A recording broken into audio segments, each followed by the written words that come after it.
Hey, Jared here. Today we're talking about the common obstacle that comes up when you're journaling of getting stressed out when you journal.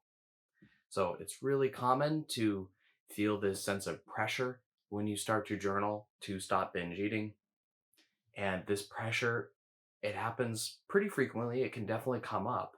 It's where you are trying to be perfect, you're trying not to binge, you're trying to basically not to binge. And I think this is really, really common. And today we just want to talk about this obstacle and to know how to deal with it. So, what I'll do first is I'm going to introduce two concepts, the survival mode and the relaxation mode. And then we'll talk about a quick little strategy you can do to get out of survival mode and into the relaxation mode. So, let's dive in and briefly explore the survival mode. Now, the name for the survival mode is the sympathetic nervous system. That's where you are stressed, you are tense. If you imagine in caveman days, there was like a saber-toothed tiger, right? You're at camp, you're outside, and a saber-toothed tiger attacks you. Roar! And so you think you're in danger. Now, how does your body react when you're in danger? It tenses up, the blood from your stomach goes to your arms, it goes down from your head, so you can fight, you can run. Your heart starts to beat faster, your breath starts to go. You're tense, right? You feel that? Now, sometimes that tense survival mode feelings gets triggered accidentally, not on purpose, but that survival mode is present when we try to journal before a binge. Does that make sense? You can probably think about it. You are white knuckling it. Doesn't that seem like survival mode? You're trying to white knuckle it. You're trying to not to binge. It's like you're in survival mode. You're tense. Your breath, you're probably not breathing, right?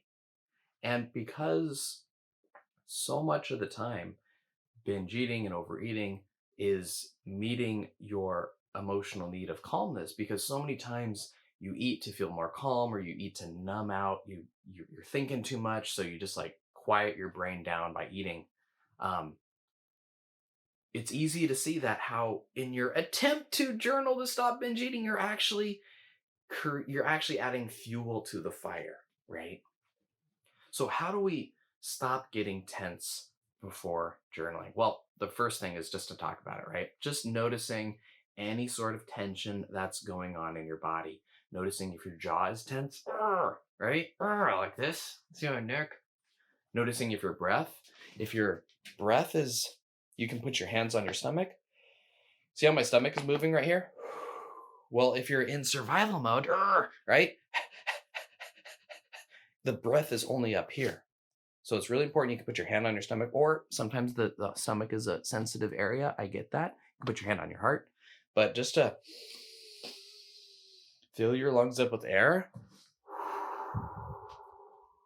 a really good strategy for this is actually just to breathe out all your air real slowly, because there's this weird thing where if you breathe out all your air real slowly, it kind of like forces you to take a nice slow inhale. So let me do that with you right here. Take a deep breath in. Actually, don't even worry about that breath in. Sorry, screwed that exercise up, but let's keep on going. Slow exhale right now, all the air out. Do it with me. Breathe out all your air. Then breathe in, breathe out all the air. Then breathe in.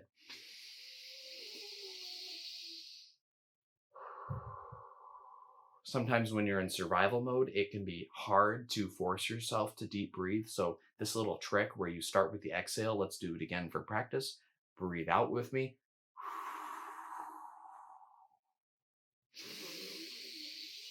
Kind of forces you to deep breathe. Another few little tips and strategies. Shrug your shoulders, create tension in your shoulders. Right? So these little strategies, you don't need to do like 10 minutes of meditation, because you're eating like 3 to 5 times a day, right? So obviously you're probably not going to meditate every time before you eat. So it's really important that you can just do these little things, right? Just one big exhale, a shoulder shrug, whatever have you, just to, you know what I'm saying? You can't be a ball of tension and expect journaling to work. So, you know, it's important that before you eat, we can get into a state of calmness, a little bit more calm. In the beginning, when you start this process, you're not going to be like a Zen monk where you're just and totally calm. No, that's not going to happen. But a little bit more calmness, a little bit more presence before you eat. And this is the whole point of journaling. The whole point of journaling is to help you feel calm. It's to help you feel like a pause, right? Sometimes when we get your thoughts out on paper, when you write down on paper, I'm feeling anxious and I feel like I need to eat right now. When you write that out on paper, you get this big sigh of relief. You had this subconscious thought in your head and you got it out on paper and that helps you relax. So it's really just important to remember our original intention when we started journaling when we started pausing and journaling before eating. It's to help us bring presence and awareness. It's not to get all tense and tight.